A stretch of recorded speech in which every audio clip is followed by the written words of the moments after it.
Court is now in session.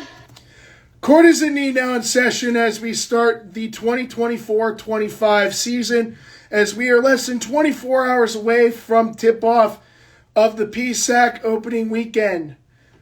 Hello, ladies and gentlemen. Welcome to episode 3 of the second season of the PCBC. I am the honorary judge, Noah Smithbauer, reporting live from my house here in Slippery Rock, Pennsylvania. It is going to be a fun and exciting weekend to be discussing with you guys my picks and predictions for the opening weekend of the PSAC conference basketball season.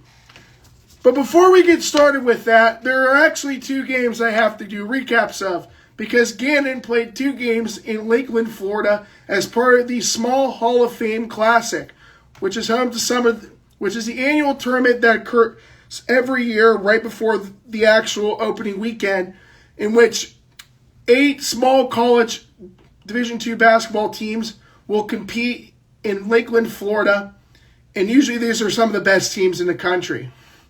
So our first game we get to with Gannon is their matchup with the 2-time defending members of the national championship game, Nova Southeastern, the former school of Jordan Fee, who have decided who transferred to Florida Atlantic as an assistant coach. How would this new Gannon Knights basketball team look against a team that has been in the Division II national championship game 2 years in a row? Well, it wasn't so good. I was actually surprised, but we'll get to my predictions on how I did for the first 2 matchups of this year. Nova Southeastern wins 122-99 over the Gannon Golden Knights. Nova Southeastern outscored them 55-45 in the first half. In the second half, they outscored Gannon 67-54. Overall, Gannon's starting lineup consisted of Ernest Shelton, Mike Matano, Justin DeBuck, Tasman Goodrick, and Pace Prosser. Ernest Shelton led the way for Gannon in 29 minutes. He shot 8 of 18 from the floor, 5 of 13 from three-point range, and had 3 rebounds, 4 blocks, 1 steal, 1 assist for 21 points. Mike Matano in 28 minutes shot 6 of 12 from the floor, 3 of 4 from the free throw line, 7 rebounds, 4 assists, 2 steals, 15 points. Justin DeBuck, 27 minutes, shot 4 of 9 from the floor, 2 of 6 from 3, 3 of 5 from the free throw line, had 3 rebounds, 4 assists, and 1 steal, good for 13 points. Tasman Goodrick in his first game at Gannon, in 29 minutes, shot 5 of 10 from the floor, 2 of 5 from the free throw line, 9 rebounds, 3 assists, and 3 steals, good for 12 points. Pace Prosser, the other starter, finished with 25 minutes, shooting 3 of 9 from the floor, 2 of 6 from three-point range, 3 rebounds, 4 assists, and good for 8 points. Off the bench, Lane Server in 15 minutes shot 5 of 8 from the floor, 4 of 6 from 3, had 3 rebounds, 3 steals, good for 14 points off the bench. And finally, in terms of double-digit points, Bruce Carpenter in 16 minutes shot 4 of 5 from the field, 2 of 3 from the free throw line, 2 rebounds, 2 assists, good for 10 points. Gannon shot as a team in the first half 16 of 37, 43.2%, 6 of 16 from the three-point line, 37.5%, 7 of 9 from the free throw line, 77.7%.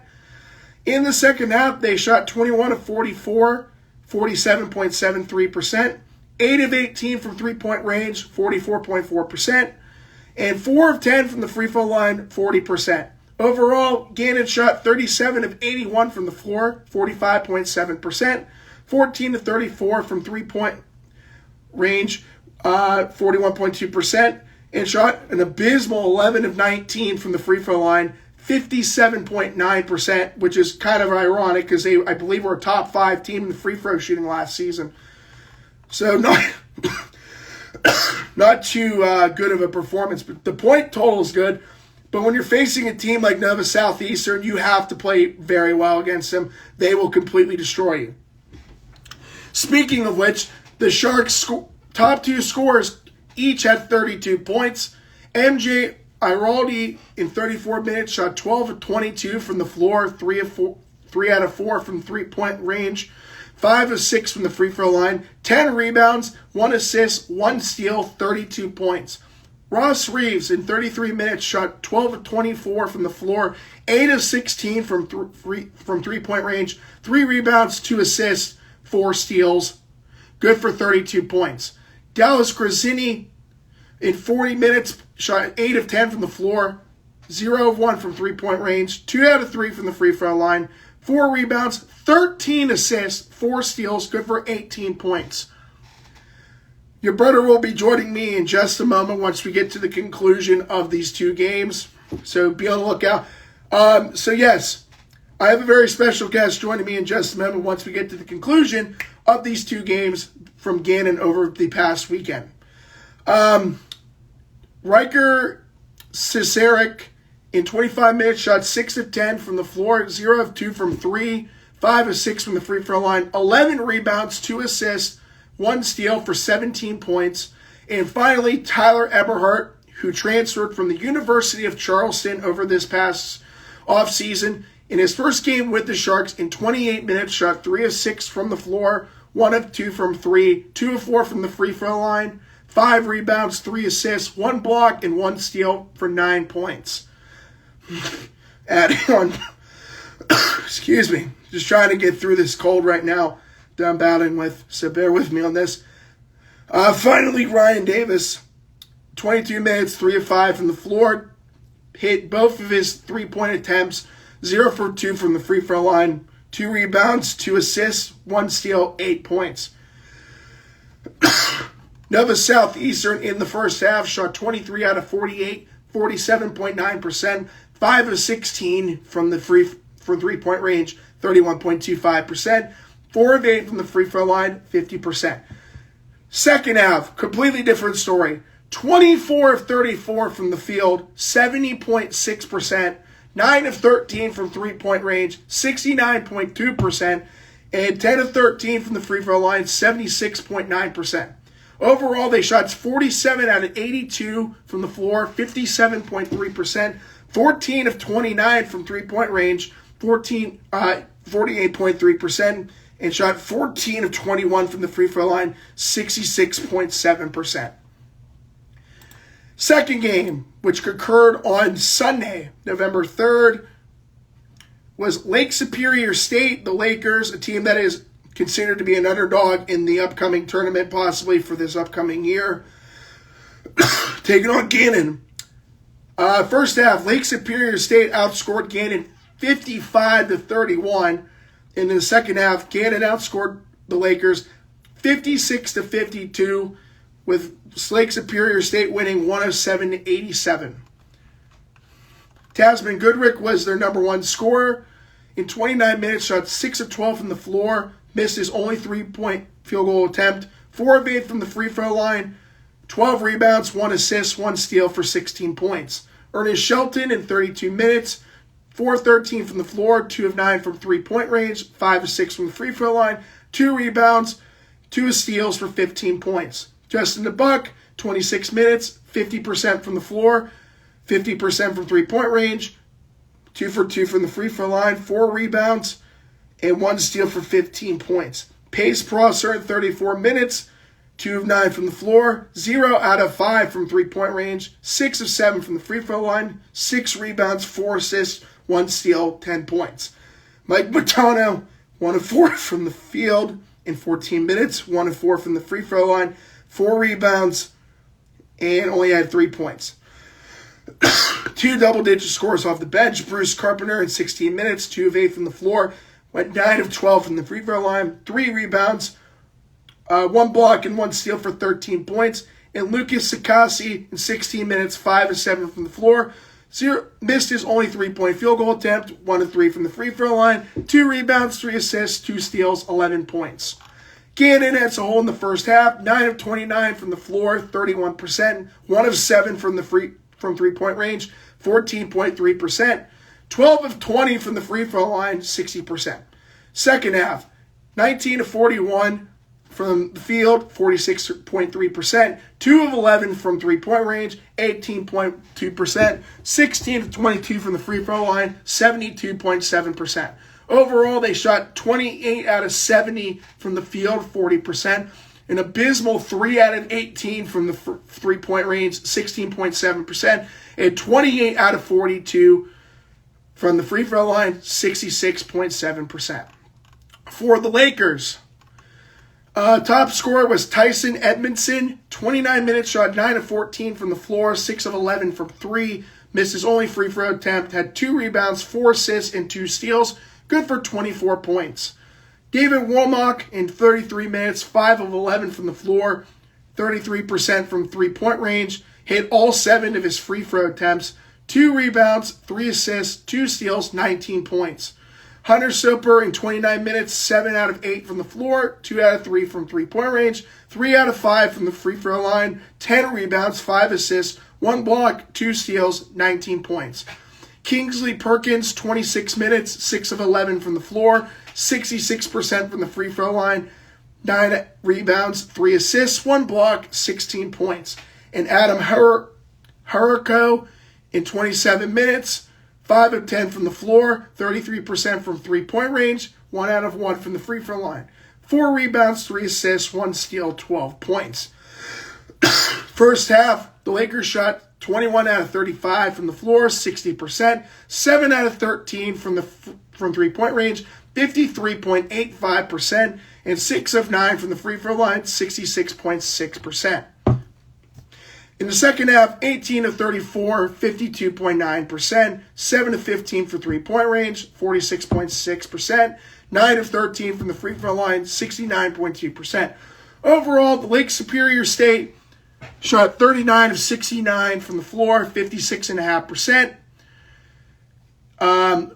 They shot 14 of 28 from three-point range, 50%, and shot 15 out of 22 from the free throw line, 68.2%.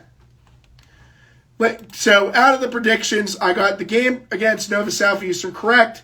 Game in which I thought Gannon would beat Lake Superior State, not so much. So far, we're at a 500 start.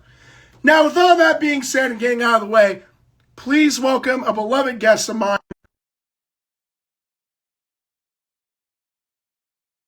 But due to conflicts and schedules, I decided to do it. But he has always been one of my favorite people to talk about with IEP basketball. And he should be joining with us shortly. Just giving in a second. Hopefully. Sometimes it does take a couple tries to try to get this loaded. But, of course, this man needs no introduction. Please welcome my beloved friend, Brandon Pierce. Welcome to the PCBC. How are you, my friend? I am doing wonderful. I am just trying to get through a cold right now, but I'm surviving. How are you doing, Mr. Pierce? After a long day of inventory, not too bad. That is awesome to hear. I've been running around like a chicken with my head cut off all day. But, we're here, and that's all that matters. Yep. Just trying to survive. I get it. Oh, yeah. It's been an eventful week. Oh, yeah, I can imagine. But the good news is one of the best college basketball teams in Pennsylvania returns in just under 24 hours from now, the IUP Crimson Hawks.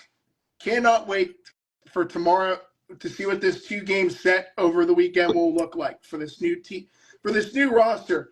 Now, it's interesting in terms of the roster. Over this past offseason, there's been a lot of transition. We lost Ethan Porterfield, who is the second highest scoring player in program history, arguably the GOAT of IEP basketball. We had, Bryce Radford, a guy who came in, played for a couple years at IUP, decided to go back home to WVU Tech in his hometown of Beckley, West Virginia. This past year, didn't think he had a chance to play basketball again. He was working at home. Lombardi's gave him a phone call telling him that there's a roster spot because Our good friend Dallas Stillard unfortunately had tore his ACL at that time. He returns, and if there was the Comeback Player of the Year award, I'm telling you, he would have won that by a landslide. KJ Rhodes, the guy who came in from IMG Academy, he was on a couple of the PSAC Conference Championship teams. Really broke out last year as the starting forward for IEP. He really took over the role as a leader on that team. And then trying to think who else we lost. Josh Putno. I'm thinking of the seniors right now. Josh Putno, guy who came in from Young Harris in Georgia. He was the Italian Stallion. He was a good young player. Love to have him for that 1 year. Had that really cool dunk against Gannon. He was a good role player. Garvin Clark was a big loss for IEP, and this was not that long. I think it was in like mid-August. I'm pretty sure we lost him. Yeah, that wasn't that long ago. Hard to believe. He signed a pro contract in Spain. He's currently in Spain right now. I'm trying to think if there's anyone else that I'm missing. We lost Stewie to transfer. Oh yeah, Jalen Stewart. After played at Seton Hill for 1 year, transferred to IUP, came into media starter. Right after we first met for the first time in person, when we went to Pitt Johnstown, came into media starter. Then was a starter last year. Transferred to the Division II powerhouse known as West Liberty University. Yeah, I know. You know who else joined him? Andrew Shaw, who from UPJ, and also another pretty good player from Concord University, J.J. Harper, also transferred to West Liberty. So they got a pretty good roster coming in this year with some good transfers, 3 really decent transfers. So it'll be interesting to see what happens there. Man, I'm telling you, I'm so glad that I finally got, for the first time this year, to finally get to do a full season of predictions, because I only got to do predictions from mid-December to the end of last year. So we got a lot more games to deal with.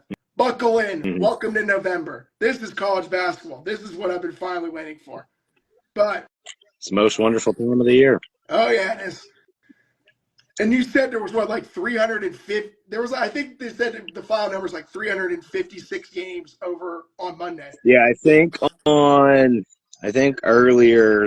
this week, opening day of like Division I, there was Monday. 300. I think it was either 51 or 56 college basketball games.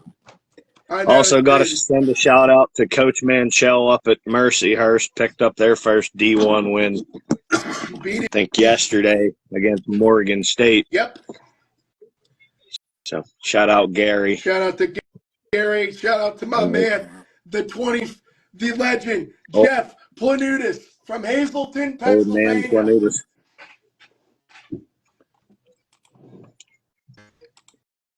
I'm telling you, if that roster was on in the PSAC, I would have probably picked them as the top 3 team. Honestly, I kind of regret putting Slippery Rock at number 1 because everyone has Cal as the top 10 team in the country right now, which I can't even believe that because I completely forgot that they had they had what I would call the dynamic duo of defense in both Bryson Lucas, who's the reigning PSAC West Defensive Player of the Year, and Ethan Porterfield's, we should say, Joker to Ethan Porterfield's Batman, and Keith Palak III.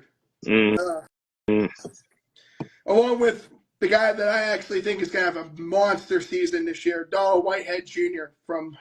who is graduated not too far from here. We're from Slippery Rock, about a 35-minute drive to Hickory High School, home of the Hornets. But yeah, which is awesome.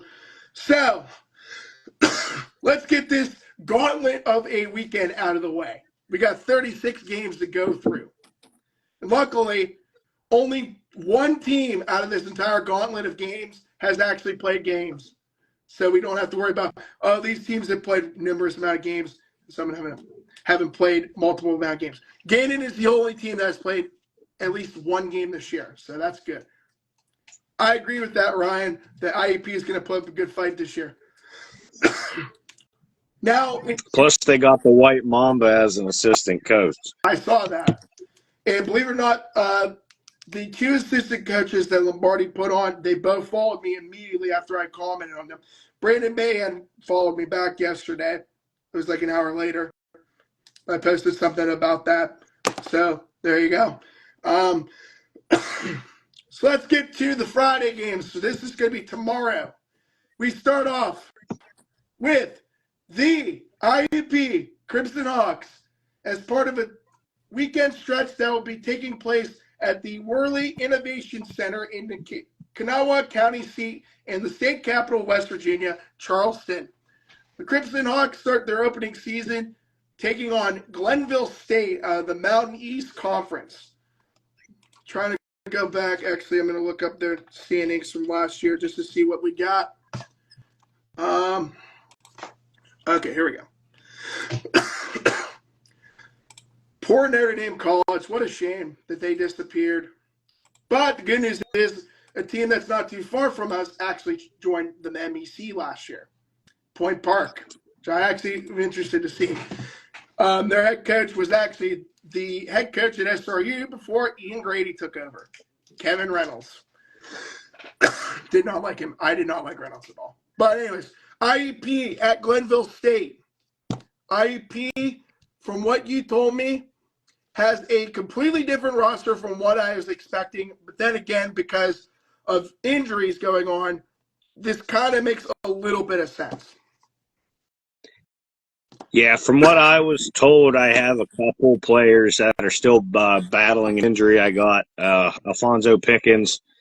He has ankle or his foot. I'm not too sure. And then Dallas is still kind of lingering with his knee injury there against Bloomsburg last year. Yep. So I also think these beginning two matchups this weekend for us, they're almost going to be like a learning game, because keep in mind IUP only played scrimmages. They haven't done an exhibition against, like, say, Syracuse, say Miami since the Sean Dell year and stuff. I knew they had a scrimmage up at Niagara, which is a D1 team. From what I heard, they didn't do too bad. From my source, it was actually a fairly close game. So, I mean, either Niagara's bad or we're really good. But I plead the fifth as right now. As for this weekend, I think it's going to be interesting, especially with our starting five that I was told about. I think it's going to be very interesting. Nevertheless, this weekend, you got a lot of new pieces, a lot of actually a good semi-decent freshman class that came in. I mean, you got Kai Manny-Mero, you got Ty Grove, Ian Herring, who was a big guy that I was really big on getting here. I watched a lot of his tape from the Kiski school, and then you got Bautista Rodriguez, I believe, from Spain, the second coming of Cobo Diaz, I hope. Got him listed from Argentina. He's from Santa Fe, Argentina. Bautista Rodriguez. But it's kind of funny. He's actually 20 years old, but he's listed as a freshman, which is interesting because I was looking at some of his, I was interested to see, some of these new freshmen come in. So Kaimani, he's a guy that was a pretty decent baller in Canada, coming from a sports academy based out of Whitby, Ontario. Then Ty Grove, he was the Region 6 District 10 Player of the Year from McDowell, guy that was first team All-State in District 10. If you look at some of his tape, some of his shots kind of look familiar to Ethan Porterfield. He's a 6'7" forward from Erie. And then my boy Ian Herring, I think he's going to be something interesting. Being a 6'5" guard from the Kiski school, which is not too far down the road on 286. That's the pipeline. Yep. I was like, could he be the third coming from the Kiski school? Because we had Dante, got Sean Dale, and now we have Ian Herring. But he also played at Quaker Valley, which is right near downtown Swickley. School I've actually drove basketball for, which is cool. And you were telling me yesterday that some of these schools you probably have may or may have never heard of, but me traveling a lot, I know a lot of these schools because I've been near them. Like a lot of these Mountain East schools, if you ever travel to South Carolina, you'll actually see signs for a lot of these Mountain East schools, which is kind of interesting to say the least. But the CIAA, yeah, definitely a lot more rare to see. I drove past a good amount, but so anyways, I mean, I guess you really can't go with points in who has the most points because usually that's what I do. But because this is my first time doing picks and predictions at the beginning of the year, I might as well just get started with some picks and predictions. So IUP and Glenville State. I saw you put Glenville State because I wrote all your initials as BP. I always put mine as a little star. So unfortunately, I picked IUP. I feel like Glenville State is a decent team from what I remember, from what I know. But I feel like IUP has the confidence in beating a Mountain East school. Maybe I'm wrong. And maybe this team is kind of like last year where we thought, oh, this team is so good. And then they completely underestimated us. So I picked IUP on this one. And you picked Glenville State on this one in a close one. So my main reason for that is, if you look at it this way, you got only 4 guys on our entire roster that seen minutes last year. Yes. Yeah, we all know that Cal McNamara is back. Glad he's healthy again. He was out, I think, the second half of the season. Then you got Dallas, who was out a majority of the season. And then you got Demir Brooks, and you got Sarp Furton, who I think is eventually going to be a DPOY in the PSAC. He is tenacious as well. He is and then you got a couple guys here who have redshirted last year in Denzel Cabasele and Anthony Watson. So you got a lot of guys here that have been with the program but have not played an actual collegiate game with PSAC refs. I agree. Or that have, but potentially have what they call in wrestling, they call it ring rust and stuff. So I think the first game is going to be kind of like a learning game for this IUP team. I expect honestly going into this weekend, I think it's going to be. I think they're going to be close games. I think this Glenville one, I think it's going to come down to about the final 4 minutes or so and stuff. I actually think we're going to have the lead a couple times. I think it's going to go back and forth. And, Glenville State, they're in the Mountain East. That's the 3-point shooting conference. Pretty much. So I expect Glenville to chuck a lot of threes. Lord willing, they don't make them. I think that's going to be a big key to this weekend's games. I agree. And with the Mountain East Conference, I always watch the Mountain East Conference tournament every year just for fun purposes. And they claim that they're the highest scoring conference in Division II basketball.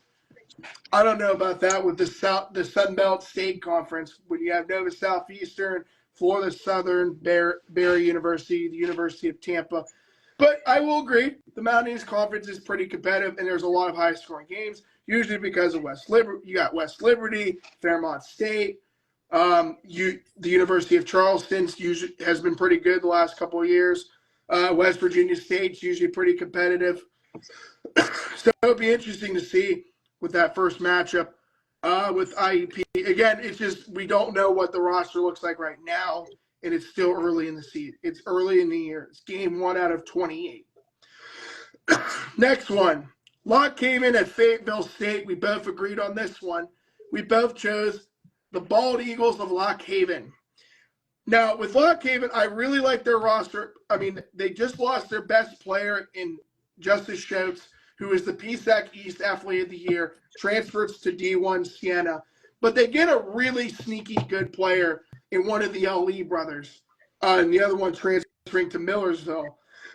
So it'll be interesting to see what does this Lock Haven team look like going into this weekend. Next one, UPJ versus Virginia Union. We both picked VU on this one. Going back, so Lock Haven and Fayetteville State is the first of two games in Bowie, Maryland. So this is going to be a tournament held at Bowie State. And then Pitt Johnstown and Virginia Union are playing here in Slippery Rock. Next one, Winston-Salem State against Shepherd. Both picked the Rams of Winston-Salem State, part of a two-game set in Eckridge. It says here, Eckridge, Virginia, as the first one, which is the home of Virginia State. Next one. This was probably an easy pick for you, as much as it was for me. Westchester against West Liberty. Well, that one was a no-brainer. We picked West Liberty on that one. I think West Liberty is going to be one of the better teams in the country this year. Honestly, though, I would love to see West Liberty kind of fail in a way. Yeah, I'm not saying that just because we lost Stewie to him. I'm just saying that because Shaw went there. Shaw quit mid-season. That's why UPJ was terrible last year. And I mean, tell me you're not a team player without telling me that you're not one. Yeah. That shows me right there that you weren't willing to work with it. But what do I know? Oh well. And he'll still probably brick as many threes as he did against us and all that good stuff. But yeah, I don't see Westchester getting close unless it's the opening 3 minutes of the game. But I don't see Westchester making that close, and I don't see UPJ getting too close either to Virginia Union. I think Virginia Union, that was the team that we played when the last time we hosted the Atlantic region in the semifinals. Yeah. And then we went on like a 22-0 run and then won by 15. But next. Here's the thing. Westchester, I have them ranked second in the East. I mean, I think Westchester is going to have a pretty decent year. But compared to West Liberty, I don't think they have it. I mean, it could be interesting. But anyway. I think it's very possible that Westchester is easily, in my opinion, top 4 out East. I don't think Shippensburg is going to be that good. I think Lock Haven's going to be up there. Lock Haven's been kind of on the rise, if you will, the last couple of seasons. Both sides of this conference, I mean, they're really wide open at any given moment. I say I have Lock Haven at 4 and Millersville in Westchester at 2. I mean, I feel like this is East Stroudsburg's year to lose at this point. Next one, Bloomsburg at Fairmont State, part of a 2-game set to be played in Fairmont, West Virginia, the home of the greatest college football coach ever, Nick Saban. We both picked the Falcons of Fairmont State. Bloomsburg, put it bluntly, they're not that good. I mean, they're 6-44 in their last 2 years. So, I mean, and I have them projected to go dead last in the East, ahead of behind Kutztown. Honestly, it could be Kutztown who could finish as last. I mean, it's basically been back and forth. Yeah, I think Bloomsburg started their year I think it was last year or year before, like 0-19. Before they, I think they upset somebody, but I can't remember off the top of my head. Yeah, I knew it was something crazy. Yeah, I don't expect Bloomsburg to be any good. I joke around with Ryan every once in a while. I'm like, when's the last time Bloomsburg's been relevant? Oh no, I definitely agree with you, Ryan. I've always said that he's top. I will make an argument he's the best coach in Division II. Yeah. Even though there's going to be people that are going to say Ben McCollum from West Liberty is better. Or not Ben McCollum. I'm thinking of Northwest Missouri State, and he just left. Can't think of the one from West Liberty, but I think his name's Ben Hallett. I want to confirm. I'm going to confirm that here in just a Also got second. to throw Jim Crutchfeld into that too. He was the Oh, old West Liberty Southeast. coach Yeah, I was that going to say went he's to definitely up there. Nova Southeastern and stuff. Oh But yeah. yeah, that's the thing about Lombardi. You know, he could have definitely been a D1 coach And that's funny, easily but in the last 10 years. He definitely could have been one. oh, absolutely. Like there's posts I saw a post this year on Twitter about like why didn't he go D1, and he's like, I'm so blessed that you think of that of me. But honestly, like you gotta think like his kids played school here in Indiana. Mm-hmm. Like it makes a lot of sense. Like his kids played there. His one son is a D1 coach now. He has been a D1 coach for a couple of years now. Yep. So it makes a lot of sense why he loves Indiana. If he would have went D1, he would have went D1 like you said a decade ago. But yeah, easily. I think in the early, probably after the first or the second national championship run there when Devontae Chance was still in town. 15? Definitely, I definitely think he could have been at least. I wouldn't say a major, like a D1 major. I would head coach like Kentucky or nothing like that. No, but like a but I mid-major. think he definitely could have been like a solid mid-major head coach and probably could have led them to a couple more NCAA tournaments. That's what like Ben McCollum is now. He's now the D1 coach at Drake University, and they've been a pretty decent team in the Missouri Valley Conference for good like 5 years. So the one game you were talking about that Bloomsburg won in 2022-23, it was against the basement team, unfortunately. It was Kutztown. So there you go. There's your answer. Yeah, Kutztown has gone downhill in the last, I'd say, 5 or 6 years. I remember when Dustin Slevo was a senior at Chippensburg, and they beat us in the KCAC and played Kutztown for the championship in there. And then all of a sudden, you know, within 5 years being the so-called bottom of the barrel, the math ain't mathin', if you will. Yeah. You know. Well, it's just crazy because they have a pretty good player on their roster that I actually really like. So it's just kind of unfortunate that he's stuck in that situation. I feel like he would be a guy that would just want to transfer from out of there. All right. So next one, Shaw, North Carolina. They're based out of Raleigh, North Carolina. Out of the CIAA. Good to have you back, Betty. Woo! So Shaw, the Bears, they're out of Raleigh, North Carolina, playing SRU. And I'm going to be honest with you, dude. SRU looked absolutely disappointing against Syracuse in their exhibition game. Clarion put up more points against them. Yes, they allowed more points, but they also put up 73 points. Slippery Rock put up 51, and that was with a team that didn't even start and play, maybe because of injuries. Maseo Austin and Ike Herster, who are 2 starters for them, which I can't even believe that.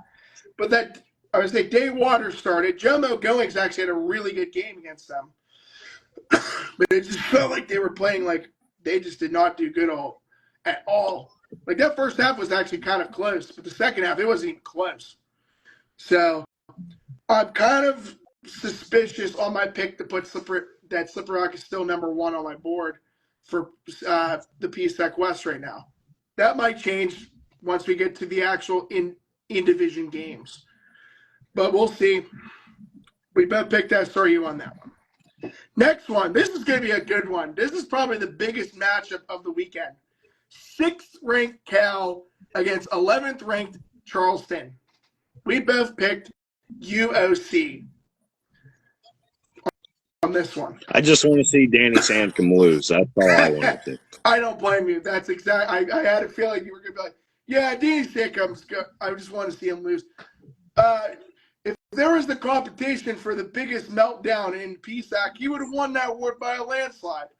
Every Tuesday. Okay, no, a serious question. Does Danny Sandcombe get a technical this weekend?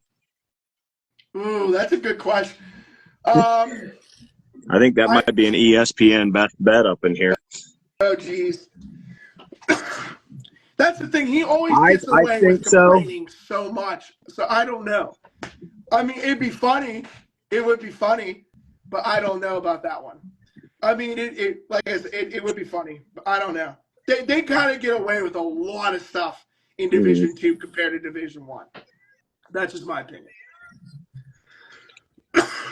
But, I mean, it's going to be a huge matchup. The Betty says yes. All right, good. So we're going with that one. So we'll wait and see what happens with that one once I finally film this over the following week. But this is going to be a big matchup between two guys who I think are going to be incredible players this season. One of them I think is actually a front runner for the Atlantic Region Player of the Year. Dwayne Jones returns for UFC versus Donald Whitehead Jr. So that's going to be a good matchup. I'm excited to see that. That's going to be a close matchup for sure. Next one, Clarion versus Bowie State. So this is the second game in Bowie State. I actually picked Clarion on this one. I just don't know about Bowie State. I really like Clarion's roster this year. For some reason, it's just because I think it's Cam Kearney returning to Clarion after he originally transferred to Niagara. But I must have skipped over that one.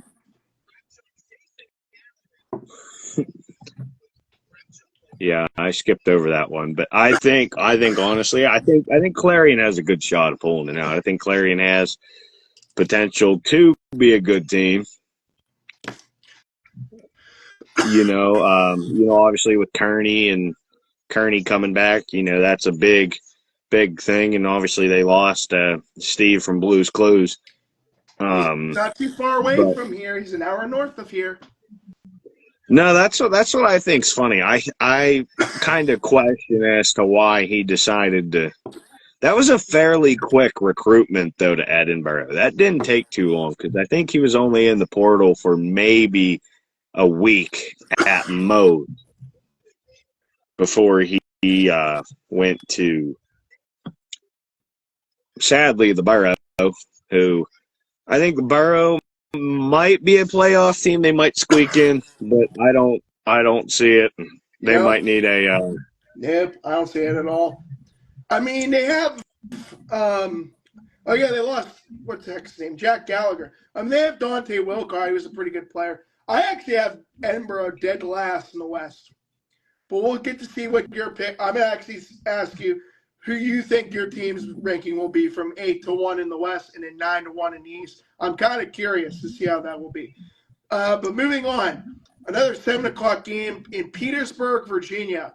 This is between 7th-ranked Gannon, who will definitely not be ranked 7th after this weekend because they lost 2 games over the past weekend. But they take on the Spartans of Virginia State. We both picked Gannon on this one. I think Gannon is a good team.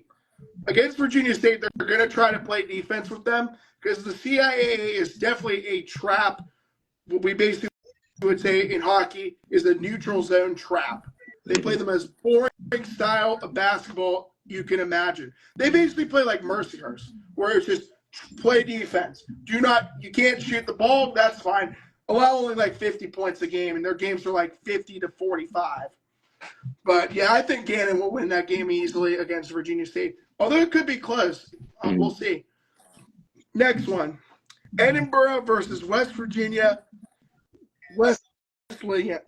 Oh, my gosh, I spelled it wrong. Wait, no, I didn't. Wesleyan. There we go. I was going to say Wesleyan, but it's Wesleyan. Close. So, basically, this is a toss-up game. Both teams are trash. I picked Edinburgh. You picked Edinburgh. West Virginia, Wesleyan is usually trash. This is basically the game as to where if somehow every other game on the schedule for tomorrow loses connection, this is the game that you'll end up watching. Oh, God. I expect this game to be very sloppy, turnover-wise.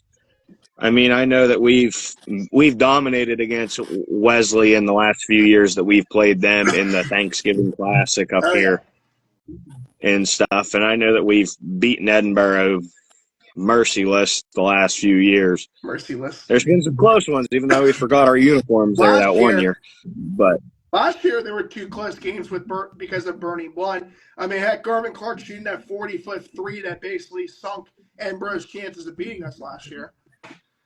That was amazing. Never forget that one. All right, good. We're finally past Friday, so we'll see how that goes. I will let you know your predictions on Friday. Probably won't be that good, but like I said, I'm just hoping to get at least one right. Hey, at least if I get about 70%, we're in good shape. Because last year was 76.5%. So if we get 70%, we're close. Now, we got the 11 games out of the way. Now we get to the big one. 17 games on Saturday. Oh, boy, here we go. So the first one. Now, I'm going to now, the way I did the schedule, it is different compared to what I sent you yesterday, because the game times are a lot different. Who do you think will win the most wins this year out of all the teams? In the PSAC, I'm going to say, ooh, that's a good question. I would honestly say East Stroudsburg, because it's East Stroudsburg and they're usually really good. Because of the West, I just don't know. The West is such a gauntlet, at least, especially the top 4 teams. Actually, you could put Clarion in there too. I mean, Clarion is probably the top 4 in the West and the bottom 4 in the West. It's actually pretty clear on who's the top 4 teams are. But the bottom 4, it's just kind of like, pick them. Yeah. You pick them. But I think if anything, I think it's going to be really close. I think it's going to be really close between Cal and East Stroudsburg. If anything, between East Stroudsburg and Cal with most wins, I think it's only going to be separated by 1 or 2. See, I don't even think Cal – I have Cal ranked 4th in the West. And I completely forgot that they had Bryson Lucas and Keith Pallick. So one can only hope that they do that bad. I mean, heck, you know who was ranked number 1 last year in the PSAC West at preseason? Pretty sure that was – I was about to say pretty sure that was us last year. It was. Do you know where we finished in the PSAC West? 4th. I want to say, I was about to say, I want to say 4th. Slippery Rock beat us up in the tiebreaker because of that game in Astoria. All right, let's get this over with. 17 games, starting with the noon games.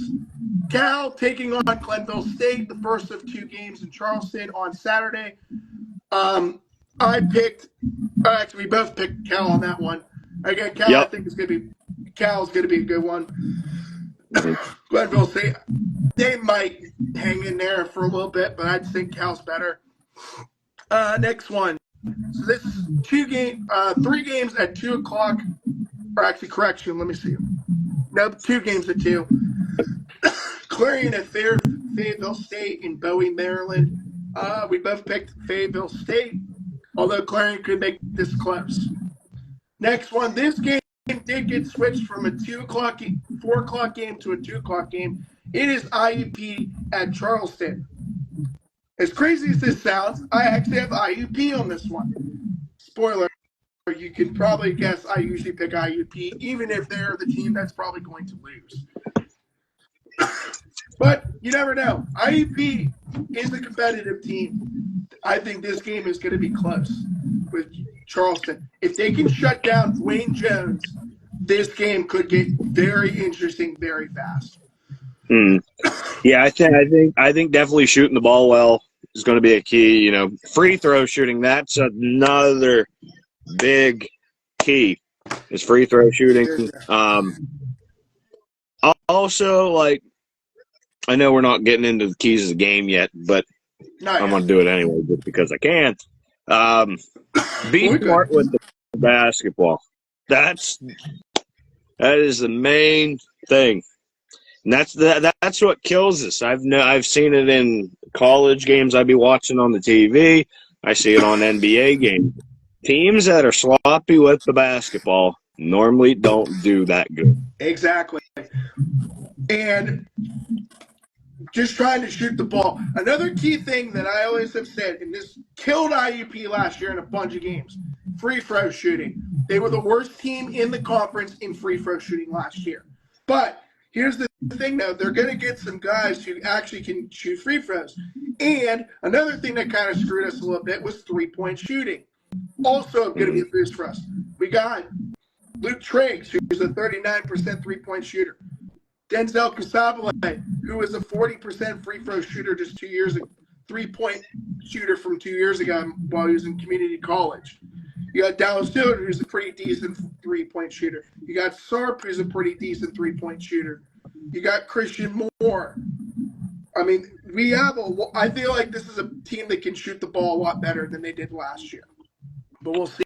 Mm-hmm. Next one. Where am I at? Okay, here we go. Westchester against Wheeling University. First game in West Liberty, West Virginia.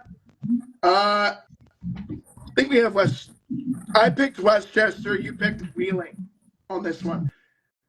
I think this will be a good game. We'll see. Yeah, that's why I kept my score prediction fairly close. Yeah. Damian Pitts out there, the head coach of the Golden Rams of Westchester, Yep. a guy who I've talked a lot of trash to, but that's besides the point. We'll save that for another day. But no, I think Willing's a pretty good team. I think that's where Sampson came from. I just saw that. Oh God, that's hilarious. I'm not shaving my beard, so you can just. Come on. So wait, if IEP loses the most games, they're not going to be. They're not going to be that bad. They're not going to be the worst team in the PSAC. Come on.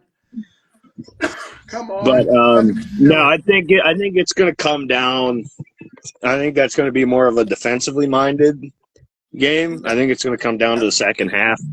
But I think it's going to be close. I think it's going to be 84-81. Okay. I think it's going to come down to last minute, which I like those games as long as IEP is not a part of them, because I'd rather keep some of my fingernails. I mean, heck, I think the IEP Charleston game is going to be close. I think that game could be really close and could come down to the wire. Maybe we might get out of there 2-0 and then be ranked inside the top 25. Not saying that they will. Anyways, so 5 o'clock games. We got a lot of 5 o'clock games. First one in Eckrich, Virginia. Shepherd versus Virginia State. Both picked Virginia State. Next one at 5 o'clock, Pitt Johnstown against Shaw, North Carolina. I actually picked UPJ on this one. And then you picked Shaw, North Carolina.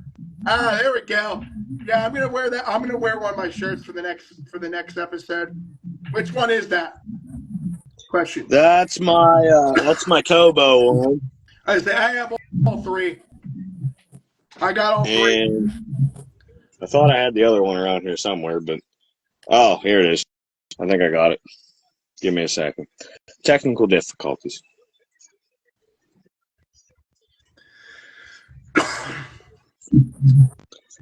Don't mind me. I'm just Porterfield. We're a hot mess over here. That's the proper word. Yeah, tell me about it. Oh, man. I was going to wear the Porterfield one, but I already put the shirt on after. I'm like, okay, well, I mean. There you go. That's one my girlfriend wears all the time. Because I always usually wear the Armani. I have Armani Fosters, too. I have all 3. So my mom was like, give me one and I'll get the other 2. So there you go. Next one. So this is in Millersville, Pennsylvania. First of a 4-game set in Millersville. So Millersville doesn't play till Saturday. They are taking on Claflin of the CIAA. We both have Millersville on that one. So they have the other Ali brother.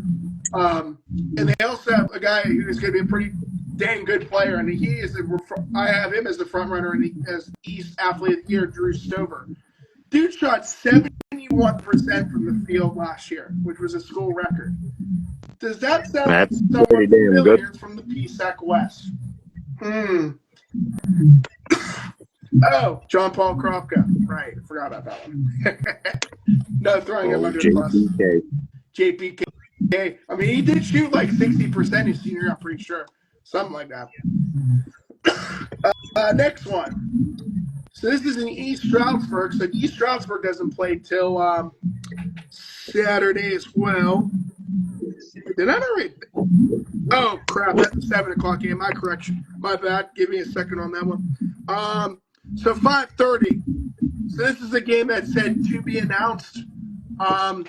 It's Bloomsburg versus West Virginia Wesleyan. Another garbage game. Jeez. Basement team versus basement team. I picked Bloomsburg. We actually both picked Bloomsburg on this one. This game could be really sloppy too. No pun intended. Yeah, I think that's going to be, I'd say, the hobo game in a sense. I don't think it's going to be good. I think between both teams, there's going to be at least 20 plus turnovers between the both of them. Oh boy.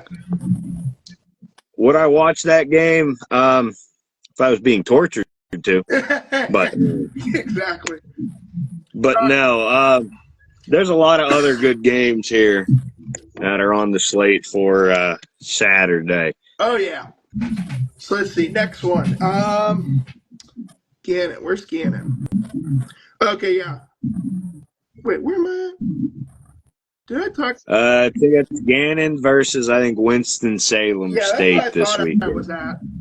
I got Gannon winning. I have Gannon. I think Gannon's going to sweep the weekend. I think that's going to be close. I wouldn't say Mazzioli. I think that's what his name is. I'm not 100% sure. I don't think he's a bad coach. You know, obviously learning under Jordan Fee last year. Thank God we don't have to put up with him for another year. But as long as Easton ain't that good. But, you know, Winston-Salem State, we played them in the Atlantic a couple years ago. You know, they gave us a good fight. They gave us a good fight for every bit of 39 minutes and about 10 seconds. Thank God for Tommy Wassaliman, who is that's what I was going to do. Playing his quote balls off at thousands. It came down to, I think it was like, there was like 4 seconds on the clock, and then they tried to go for the win, and we barely beat them. We actually would have played them in 2020 as well, but COVID came into play, unfortunately, when that occurred. We've played them a couple times in recent years. So we got that one. Shepherd and Virginia State, I think we talked about. We both have VC. Okay, I think we're on track now. Shippensburg versus Frostburg State. 2-game set in Frostburg, Maryland.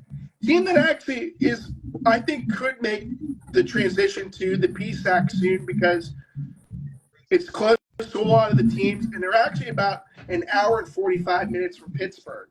So they're in what is considered the Pittsburgh, give or take the Pittsburgh metro area, depending on how you view it. You picked Shippensburg with good old Gabriel Romero Sands and Marcus Frank. I have Frostburg State on this one, although this game is probably going to be close. But yeah, I think it's going to be close. You know, looking at Frostburg's roster, they still got a good bit of people. You know, Shippensburg with old Barney Fight out there. You know, I think it's going to be a good game. I think I want to see Gabriel do good. You know, obviously, you know, I knew him from his time here, which was very short-lived, but should have been longer. But that's my own opinion, and I'll save that for another day. But no, I think Ship walks out with the win. I think, you know, I got them winning by at least 12.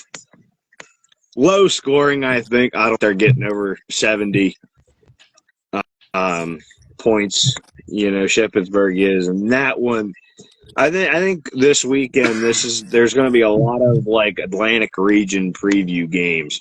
Yeah, this that's weekend. What it is. So you have like PSAC teams versus Mountain East Conference teams. And you got PSAC games versus CIAA versus Mountain East. Actually, hold that thought. I'm going to grab a drink real fast. Let's talk about. I'll talk about my. Yeah, I'll do that. So the IUP women, they will open their season this weekend, Saturday and Sunday, with games against Salem and Virginia State, with Bloomsburg being the other PSAC school in attendance with us this weekend. The first game on cards, Saturday, 2 p.m. against Salem. That is a team we beat by a mere 1 point last year. Almost a year to the day, by a score of 55-54. Now, talking about the IUP women, we lost some very key pieces from last year's 21-8 PSAC, and I think they made it to the Atlantic region, but squad. Obviously, you know that KB, she went to Lock Haven. Lock Haven's supposed to be really good this year. Gina went to Lynn University down in Florida. Yep. And then you got, obviously, some graduations. And also we lost freshman Elena Benito back to a university, I think in Spain. I'm not 100% sure, but we lost Romina, who was arguably our best player last year. Maria Cerro and Tierra Preston. But the thing is, Coach Carey also returns a few key pieces. You got Janira Scott back for her third year. You got Macy Jarrett back for her second. You got Grace Centrola back for her second. And arguably one of the best shot blockers in the PSAC, Nisha Weaver, coming back. This is Coach Carey's third year coaching the women.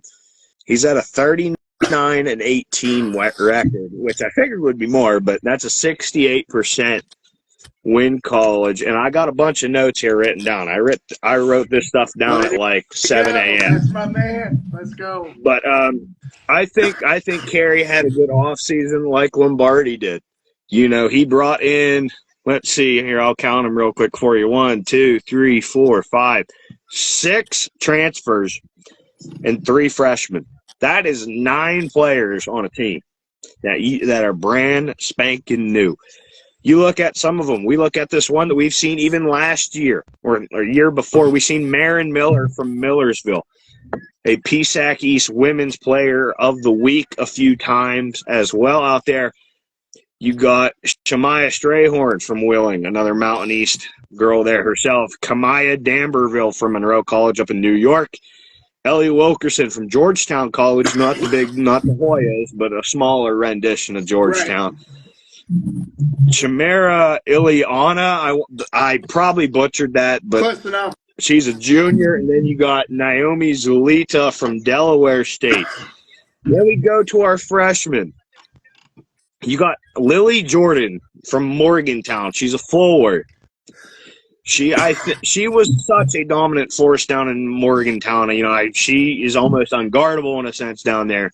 But I think she will be a key piece on this women's team for a year to come.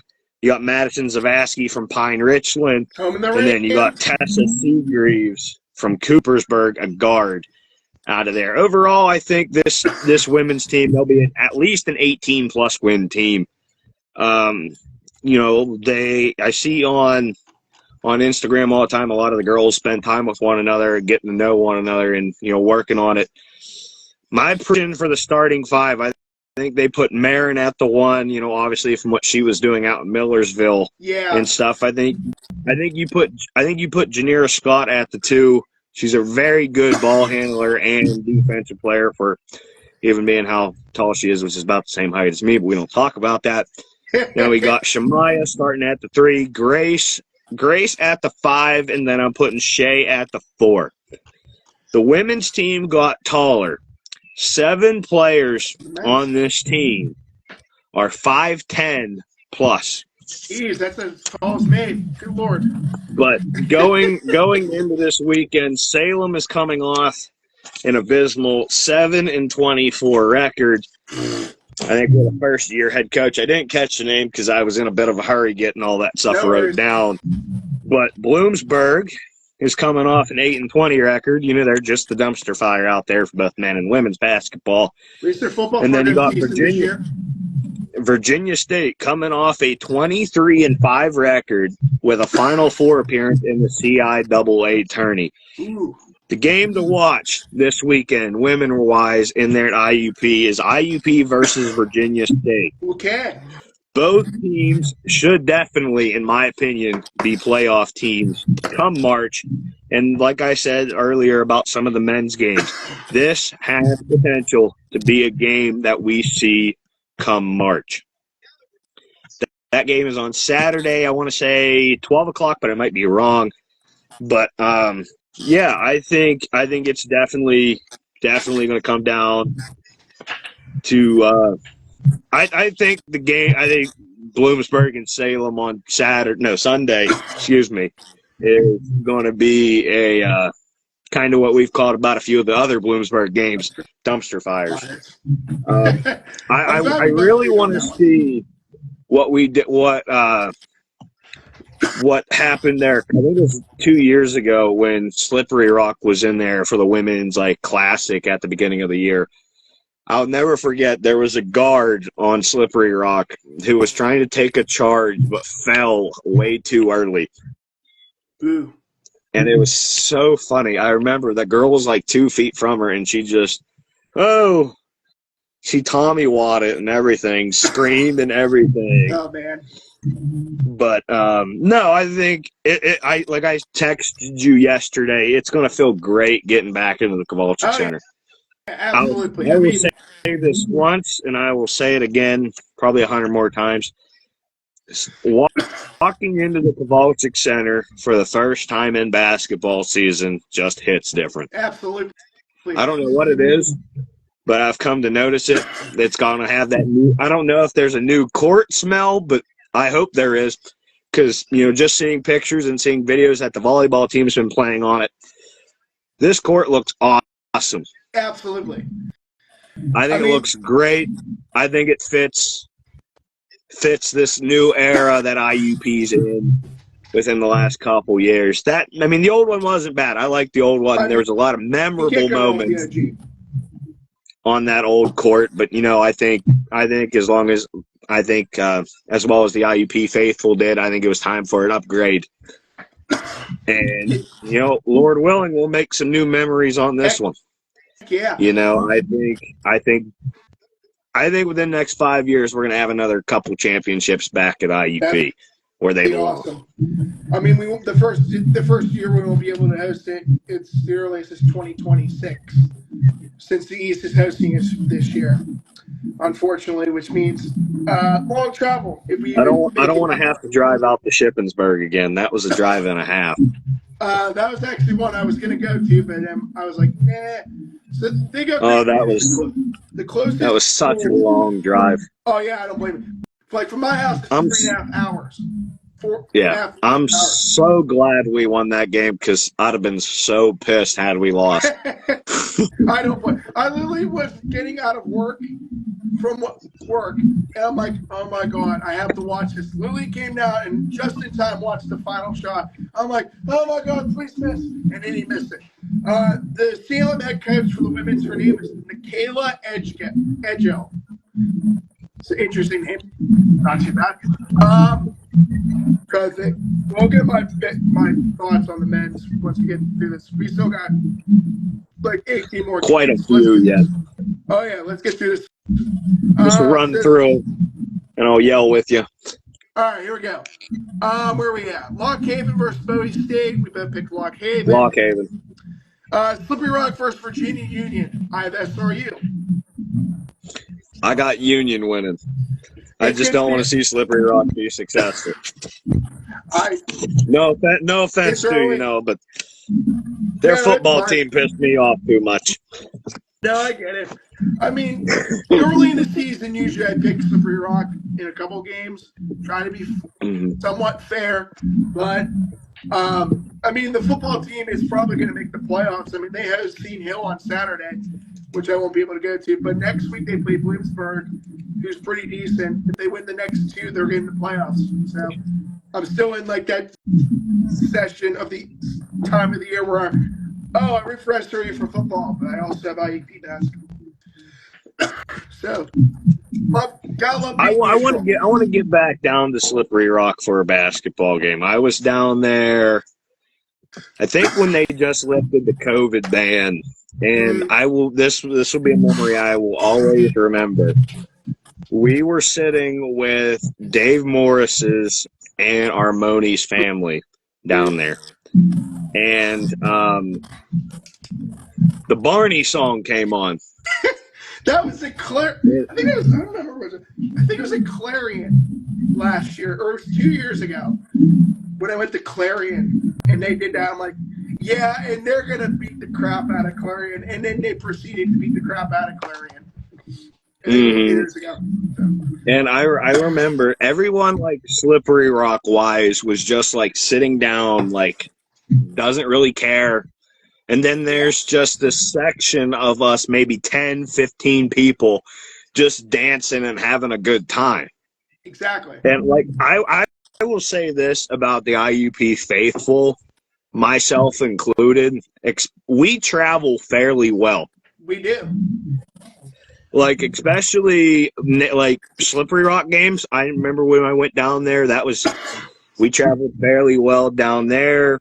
Johnstown, we travel well. Yeah. I even know when we went out to Shippensburg, we had damn near almost that whole gym was IUP people. Seen Hill.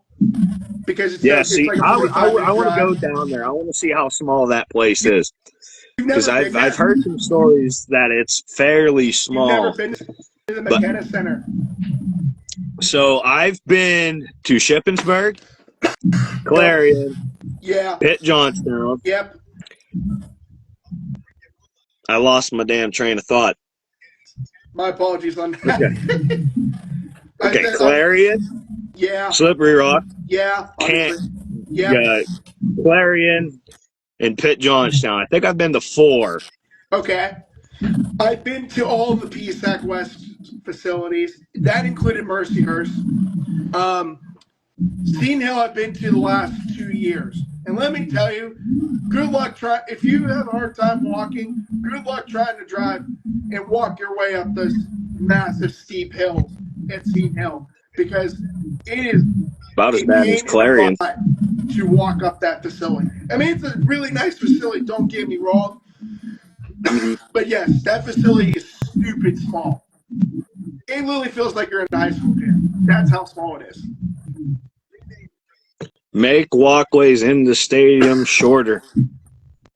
I mean, with our president-elect, that needs to be his first thing. Make walks in the stadium shorter.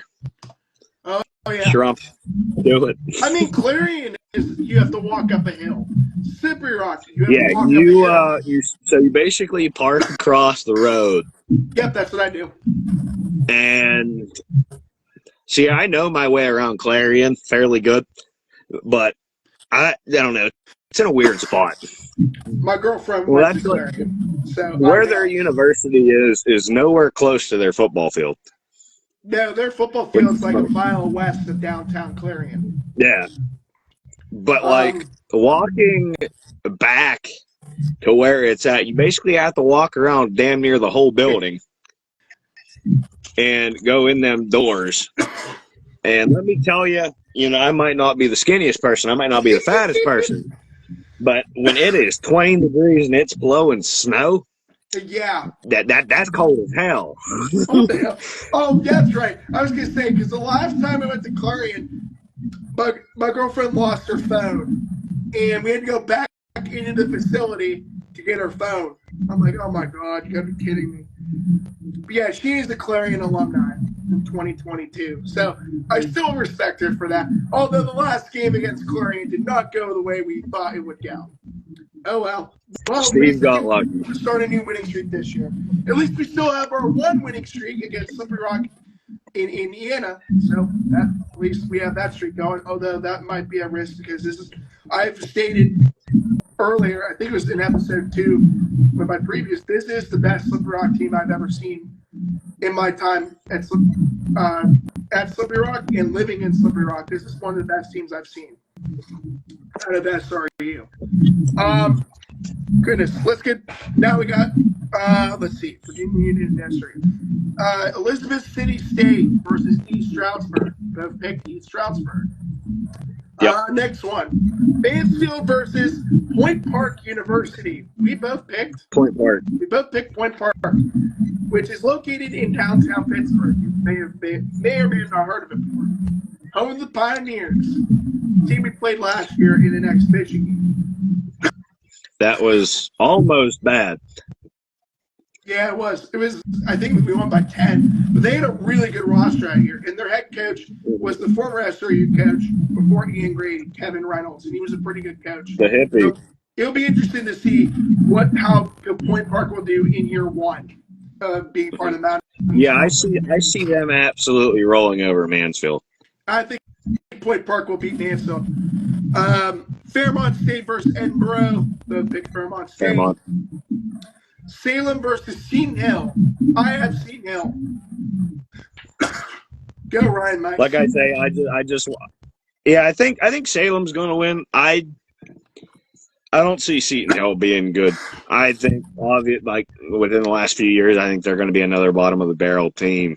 But I mean, if anything, I see them potentially squeaking into the playoffs. If anything, it's going to be close. They got a really good head coach. I think Ben Watkins. I think that's what's his name. I'm pretty sure. I'm impressed that I remembered those, to be honest with you. But anywho, I think Salem's going to win. I think it's going to be close. That's what I said. There's a lot of these games this weekend are going to be decided on a couple possessions. I agree. Yeah, Ben Wilkins, the catch for Seton Hill. But then again, they have a pretty good player in Ryan Mice, who's returning as a grad student. But everyone else is like, well, they have Kendrick Curtis too. He was a pretty decent player last year too. But don't remind me about their shorts. Good Lord. I literally looked at if you look at a picture of SRU's new green uniforms, oh God, the stripes on them look ugly. But they have no match for Seton Hill's shorts. Those are the worst shorts I've ever seen. They literally look like swim trunks, especially the away ones where it's red on top and then yellow on the bottom. For the home, they wear white with red on the bottom. They look absolutely terrible.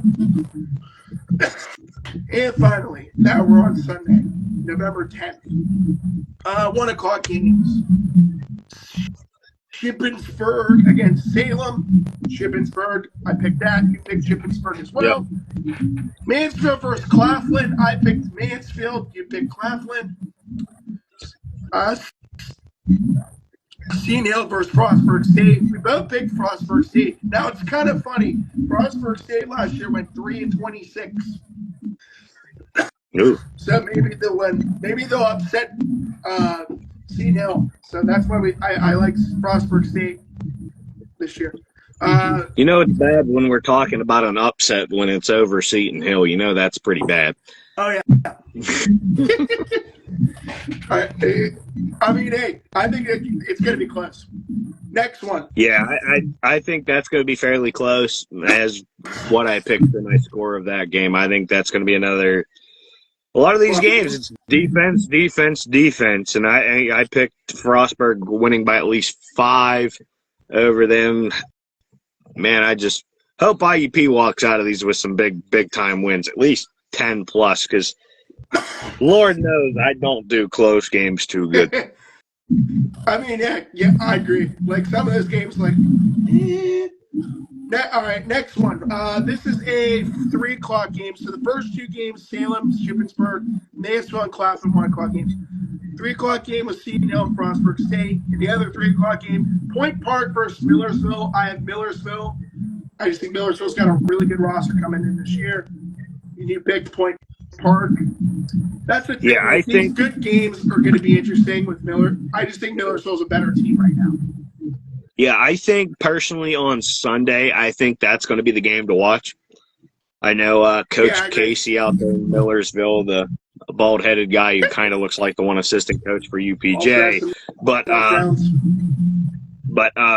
I think, Kevin Reynolds, the hippie, I think just by how they got up on us good last year, I think there's a reason why they got put into the Mountain East. I don't think money bought them into it. I think that game alone last year against us proved that they can hang with them. And, I'm not saying that Point Park is going to beat West Liberty by any means. God, please do. But I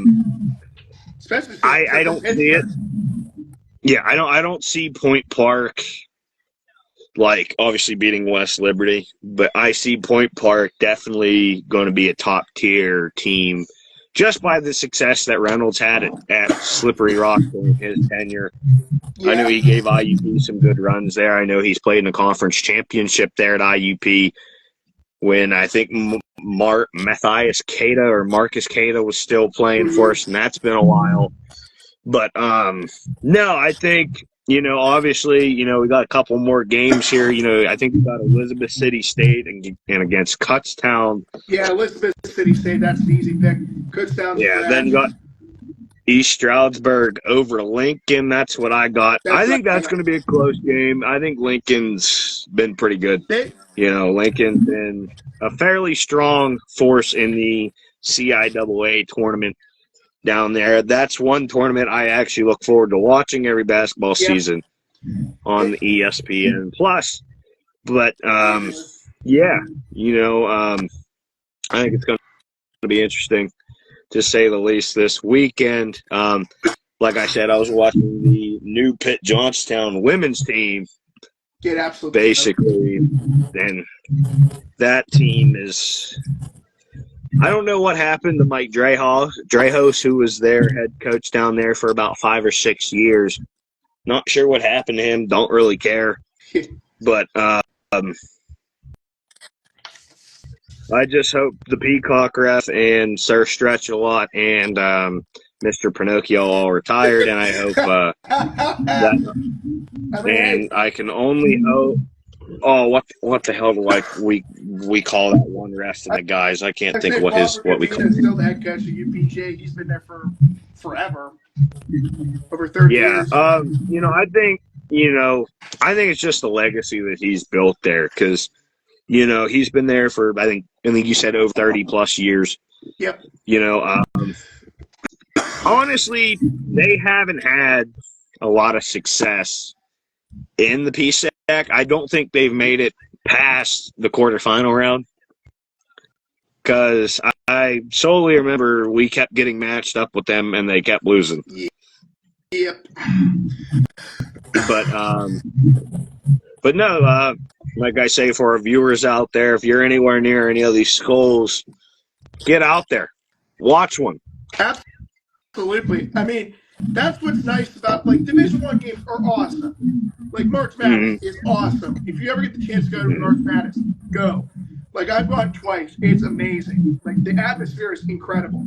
But there's just this, feeling of living in a small town in western Pennsylvania that it's just so awesome to live where you have college Division II or Division III college basketball or a JUCO school, and these players. You get to know them, you get to know the coach.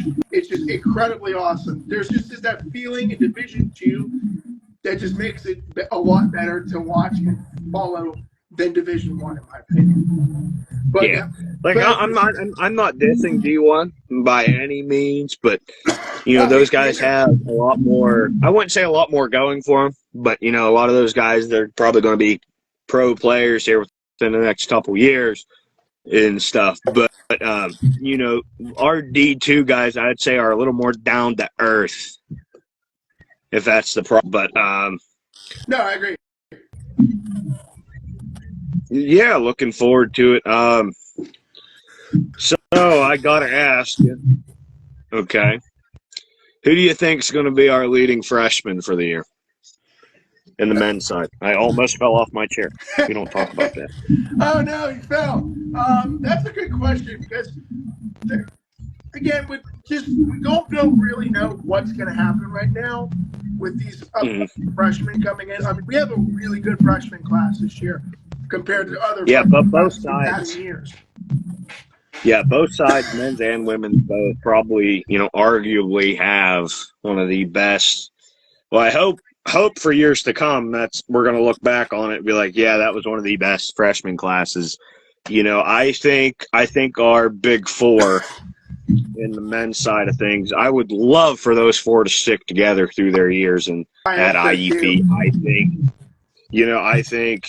I pray that Batista, he's the second coming of Kobo, even though he's not from Spain. He kind of looks like he could be his younger brother. He kind of does. I think Kaimani, he can be Dave Morris 2.0.